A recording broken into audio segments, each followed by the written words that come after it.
बिस्मिल्लाहिर्रहमानिर्रहीम। अस्सलामुअलैकुम वीवर्स, आप देख रहे हैं सिरात मुस्तकीम सऊदी न्यूज़ चैनल। आज 25 नवंबर 2025 है। इस्लामी कैलेंडर के लिहाज से 4 जमाद-उस-सानी 1447 की तारीख बनती है। आज की अहम तरीन खबरों में सऊदी अरब, दीगर खलीजी ममालिक, पाकिस्तान, इंडिया, बांग्लादेश, अफ़गानिस्तान से मुतल्लिका जो अहम तरीन इतलात इस वक्त शेयर हो रही हैं वो आपसे शेयर की जाएंगी। और फ़्लाइट ऑपरेशन सऊदी अरब में नए नए कवानीन, लेबर कवानीन क्या हैं, ये तफसीलात आपसे शेयर की जाएंगी। वीडियो मुकम्मल देखिएगा, लाइक करके शेयर भी कीजिएगा।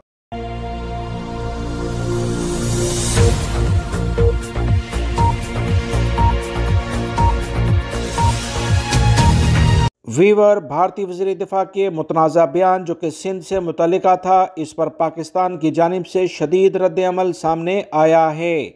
सिंध से मुतल्लिका राजनाथ सिंह के बयान पर इस्लामाबाद और कराची यानी सिंध हुकूमत ने भी सख्त वार्निंग जारी कर दी है। पाकिस्तान ने भारतीय वज़ीर दिफा राजनाथ सिंह के सिंध से मुतल्लिका बयान को इंतहाई ख़तरनाक, हकीकत से दूर और अपने सियासी इशूज़ को हल करने के लिहाज से या इंडियन आवाम को गुमराह करने के लिहाज से इस बयान को लिया है और हिंदुत्वा जहनीत की अक्कासी करार दिया है। पाकिस्तानी दफ्तर खारजा के तर्जुमान ताहिर हुसैन अंद्राबी ने कहा कि राजनाथ का बयान तौसी पसंदाना हिंदू सोच को जाहिर करता है। इस जहनीत ने खित्ते में अदम इस्तेहकाम को जन्म दिया है, जिसकी बिना पर आवाम को सहूलियात मिलने की बजाय दिफा पर खर्च हो रही हैं। आलमी कवानीन, सरहदी और रियासती खुद मुख्तारी की नफ़ी भारत की पॉलिसियों का हिस्सा बनती जा रही है, जो कि बहुत बड़ा अलमिया होगा। हिंदुस्तानी क़यादत को ख़बरदार करते हुए कहा गया है कि इश्तियाल अंगेज़ बयानात से गुरेज करें, वरना खित्ते के अमन को शदीद ख़तरात लाहक हो सकते हैं। सिंध हुकूमत ने भी मैदान में आकर कहा है, जिसमें ख़ास तौर पर वज़ीर आला सिंध ने बयान में कहा कि राजनाथ के शरंगेज़ बयान को कहा जाए तो तारीखी जहालत कहा जा सकता है। भारतीय वज़ीर दिफा तारीख से बिल्कुल बेखबर हैं। सिंध पर बयान देना सफारती तौर पर इंतहाई गैर ज़िम्मेदाराना हरकत है।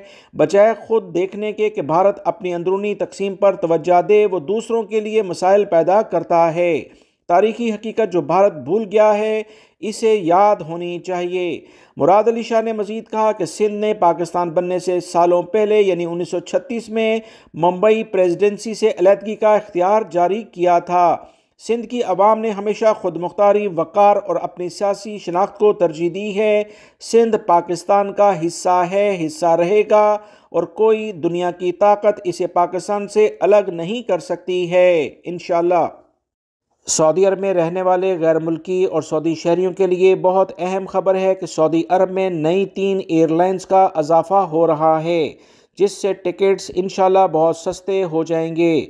सऊदी अरब ने हवाबाजी की सनत को मज़ीद बढ़ाने के लिए रियाद एयर्स और सऊदीया के साथ मिलकर मज़ीद 3 नई एयरलाइंस शुरू करने का ऐलान कर दिया है।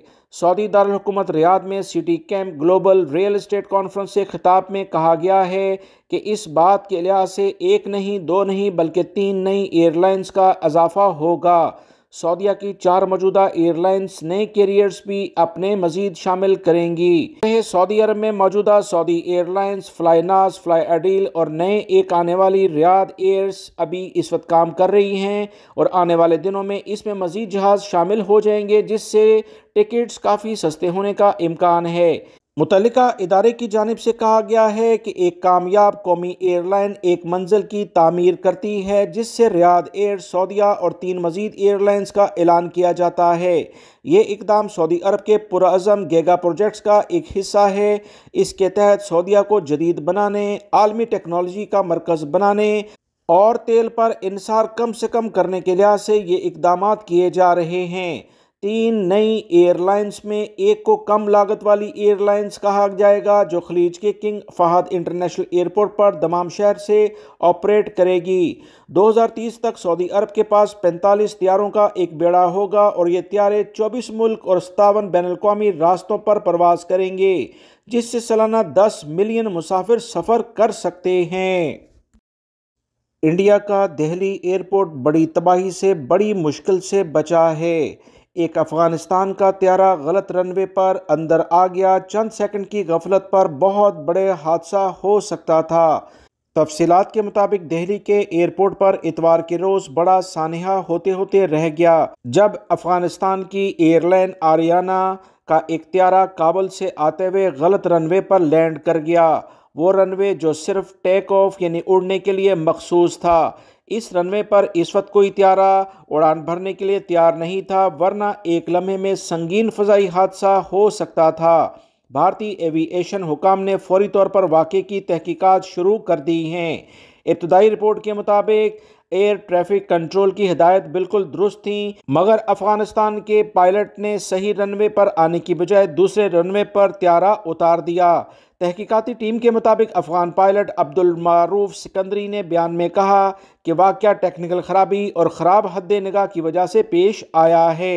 कॉकपिट अमले का कहना है कि पायलट को गलत रनवे पर लैंडिंग का एहसास जहाज के जमीन पर आने के बाद हुआ है। वीवर पाकिस्तान के साथ सरहदी गुजरगाहें तकरीबन अफगानिस्तान की बंद है। इसी बुनियाद पर तालिबान हुकूमत इंडिया के साथ फ़ज़ाई राहदारी मजीद फ़ाल करने की कोशिश कर रही है। अफगान वज़ीर आज़म बराए इक़्तिसादी अमूर मुल्ला अब्दुल गनी बरादर पहले ही ताजरों को कह चुके हैं कि तजारत के लिए पाकिस्तान पर इन्हिसार कम करें और मुतबादल रास्ते अपनाएं। इस सिलसिले में आरियाना अफगान एयरलाइन भारत के साथ तजारती मसनूआत की दरामदात के लिए अब आने वाले दिनों में भी मज़ीद एयरलाइंस इस तरह से लेकर जब इंडिया जाएगी तो बहुत एहतियात बरतनी चाहिए। ओवरसीज़ पाकिस्तानियों के लिए बहुत अहम खुशखबरी आई है। एक नया हुक्मनामा जारी किया गया है जिसको जानना तमाम ओवरसीज़ पाकिस्तानी जो किसी भी प्रोफेशन के लिहाज से बैरून मुल्क में मुलाजमत के लिए गए हुए हैं, इन्हें ये तमाम मालूमात होनी चाहिए। ताज़ा तरीन इतलात के मुताबिक कौमी असम्बली की कायमा कमेटी बराए overseas Pakistani human resource development ने एक बड़ा और अहम फैसला करते हुए हुक्म दिया है कि नए प्रोटेक्टर ऑफिस इसी माली साल के दरमियान खोले जाएंगे। याद रहे, प्रोटेक्टर्स के बगैर इस वक्त पाकिस्तान से किसी को भी मुलाजमत के लिहाज से जाने की इजाज़त नहीं। एयरक्राफ्ट से यानी जहाज़ों से ऑफलोड किया जा रहा है। इस तमाम सूरत हाल के बाद मुतल्लिका कमेटी की जानिब से कहा गया है कि बजट में कमी या किसी और चीज़ की कमी, जिसमें ख़ास तौर पर स्टाफ की कमी को जवाज़ बनाकर मुख्तलिफ हरबे ताख़ीर के इस्तेमाल किए जा रहे थे, इस पर कमेटी ने सख्त एक्शन लेते हुए कहा कि इस साल से ख़त्म होने से पहले तमाम नए ऑफिस को खोला जाए ताकि बैरून मुल्क में जाने वाले पाकिस्तानियों को आसानी हो। ये तमाम पाकिस्तानी मुल्क की मईशत में रीढ़ की हड्डी की हैसियत रखते हैं और उन्हें बुनियादी सहूलियात देना हुकूमत की अव्वलीन तरजीह होनी चाहिए। कायमा कमेटी के चेयरमैन ने तमाम मुतल्लिका इदारे यानी वजारत overseas Pakistani, bureau of emigration, FIA और वजारत खारजा से ब्रीफिंग ली है और वाज़ेह हदायत जारी की हैं कि मज़ीद कोई ताख़ीर बर्दाश्त नहीं की जाएगी। हुकाम ने बताया कि अप्रूवल तो हो चुकी है मगर बजट और इंसानी वसाइल की कमी आड़े आ रही है। कमेटी ने यह जवाब यकसर मुस्तरद करते हुए कहा है कि माली साल ख़त्म होने से पहले नए प्रोटेक्टर ऑफिस मुकम्मल फ़ाल किए जाएं, वरना जिम्मेदारों के खिलाफ सख्त एक्शन लिया जाएगा। इस पर मुतल्लिका हुकाम ने कहा कि ई प्रोटेक्टर सिस्टम के साथ हज़ारों सार्फिन अब तक सर्विसेज हासिल कर चुके हैं। कमेटी ने हदायत जारी की कि मुल्क भर में SMS alert, social media campaign, गाँव और शहरों में बराह रास्त आगाही, एजेंट्स पर इन्हिसार ख़त्म करने के लिए हिकमत अमली जैसे अहम इक़दामात में तेज़ी लाई जाए। कमेटी ने सख्ती से कहा कि प्रोटेक्टर फ़ीस सिर्फ बैंकिंग चैनल्स के ज़रिए ली जाए, कैश किसी से कोई रकम नहीं ली जाएगी। हर सर्विस की ऑनलाइन ट्रैकिंग मौजूद होनी चाहिए ताकि ओवरसीज़ पाकिस्तानियों को आसानी हो। मुतल्लिका कमेटी ने मज़ीद कहा कि शिकायत का फौरी हल सिस्टम में शामिल किया जाए। इससे न सिर्फ शफाफियत बढ़ेगी बल्कि एजेंट माफिया को भी लगाम मिलेगी। अब बैरून मुल्क जाने वालों के लिए इंतहाई अहम पेशरफ्त की जा रही है। नए प्रोटेक्टर ऑफिस खुलने से दूर दराज इलाकों के लोगों को सहूलियात मिलेंगी, रश और ताख़ीर में कमी होगी, एजेंट माफिया से निजात मिलेगी। सिस्टम मुकम्मल डिजिटल ट्रेनिंग के साथ काम करेगा जिससे तेज़ और शफाफ प्रोटेक्टर सर्विस तमाम ओवरसीज़ पाकिस्तानियों को मिलेगी। याद रखें, FIA और दीगर इदारे मुसलसल एयरपोर्ट पर मुख्तलिफ पाकिस्तानियों को वीज़े लगने के बावजूद प्रोटेक्टर या दीगर इशूज़ को बेस बनाकर इन्हें ऑफलोड कर रहे हैं, जिस पर मुतल्लिका कमेटी ने सख्त एक्शन लिया है। सऊदी अरब में महकमे सिविल डिफेंस और महकमे मौसमियात की जानिब से अलर्ट जारी करते हुए कहा है कि ममलिकत के कई इलाकों में मंगल यानी आज 25 नवंबर से आइंदा जुमे तक गरज चमक के साथ बारिश का सिलसिला जारी रहेगा। महकमा मौसमियात के कौमी मरकज़ ने मौसमी अलर्ट जारी कर दिया है। कई इलाकों में गरज चमक के साथ बारिश का बहुत इम्कान है। महकमे ने कहा कि तमाम शहरी और रिहायशी से अपील की जाती है कि मौसमी अपडेट के लिए ऑफिशियल सोशल मीडिया चैनल्स और दीगर एप्लीकेशंस को मॉनिटर करते रहें। महकमा शहरी दिफा के मुताबिक मक्कातुल मुकर्रमा रीजन, जिसमें जद्दा भी शामिल है, यहाँ कुछ इलाकों में दरमियाने दर्जे की जबकि कुछ इलाकों में शदीद बारिश का इम्कान है। गर्दो गुबार के साथ सैलाबी सूरत हाल और ज़ालाबारी का भी बहुत इम्कान है, जिससे सर्दी में इजाफा हो जाएगा। मक्कातुल मुकर्रमा के इलाकों में ताइफ, अल कामिल, अल जमूम, राबिक, बहीरा, मेसान, अज़म, अल अर्दियात मुतासिर होंगे, जबकि जद्दा, खलेस, अल लैस और अल कनफिदा में हल्की और दरमियाने दर्जे की बारिश मुतवक्का है।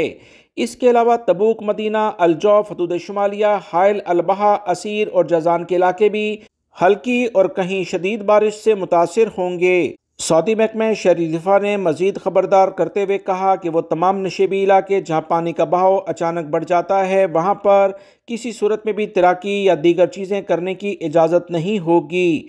किसी भी इमरजेंसी की सूरत में मुतल्लिका महकमों से फौरी तौर पर मदद तलब की जाए।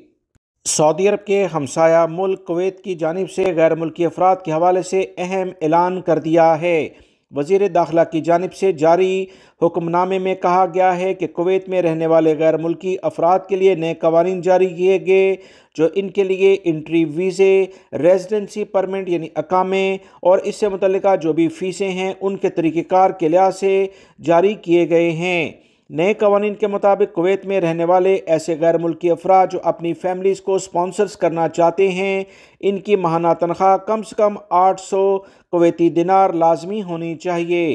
ताहम चंद ऐसे पेशे हैं जिनसे मुंसलिक अफराद को इन नए कवानीन से इस्तिस्ना हासिल होगा यानी छूट होगी। इनमें हुकूमती सेक्टर्स में लीगल रिसर्च के शोबे में मुंसलिक अफराद, तालीमी इदारों के प्रोफेसर्स के अलावा इंजीनियर्स भी शामिल हैं। मजीद इतलात के मुताबिक मस्जिद के इमाम, मुअज्जन, हाफिज़ कुरान और मेडिकल के शोबे से वाबस्ता अफराद को भी नए कवानीन से इस्तिस्ना मिलेगा। मीडिया से मुंसलिक सहाफ़ी हजरात, खेल के शोबे से मुंसलिक अफराद जिसमें मुख्तलिफ प्रोफेशंस की एक लिस्ट है, इसके अलावा तजहीज़ व तदफीन की खिदमात से मुंसलिक अफराद को भी रियायत फराहम की जाएगी। सऊदी वज़ारत अफरादी क़ुव्वत ने प्राइवेट इदारे, प्राइवेट स्पोर्ट्स मराकज़, जेम्स में 15% सऊदीज़ेशन का बड़ा ऐलान कर दिया है। ये फ़ैसला 18 नवंबर 2026 से पूरे मुल्क में नाफिजुल अमल होगा। हर वो जिम या स्पोर्ट्स सेंटर जहाँ कम से कम 4 मुलाजमीन होते हैं अब सऊदी टैलेंट के लिए अपने दरवाजे खोलने का पाबंद होगा। मर्द, ख़वातीन सेंटर सब के लिए 12 अहम पेशे मखसूस कर दिए गए हैं, जैसे sports trainers, professional football coach, sports supervisor, private sports coach और एथलेटिक्स और कोच और मज़ीद वो अहम शोबे जहाँ फिटनेस इंडस्ट्री से मुतल्लिका काम किए जाते हैं। इनमें अब 15% सऊदीज़ेशन की जाएगी। अब सिर्फ बात जेम्स चलाने की नहीं, मेयार बढ़ाने, प्रोफेशनल तैयार करने और सऊदी नौजवानों के लिए टॉप लेवल की नौकरियां पैदा करने की हो रही है। सऊदी वज़ारत अफरादी क़ुव्वत ने मजीद कहा कि यह फैसला इसलिए किया गया कि मुतल्लिका इदारों में भर्ती, तरबियत और स्किल डेवलपमेंट और मुलाजमत के तसलसल के लिहाज से काम किया जाए। मुतल्लिका वजारत ने मजीद कहा है कि जब इस तमाम सेटअप की डेट ख़त्म हो जाएगी तो उसके बाद मुतल्लिका छापामार टीमें इन तमाम जगहों पर जाकर मुकम्मल कवानीन की फॉलोअप के लिहाज से चेक करेंगी कि अगर किसी भी जगह पर कोई लापरवाही देखी गई तो जुर्माने किए जाएंगे।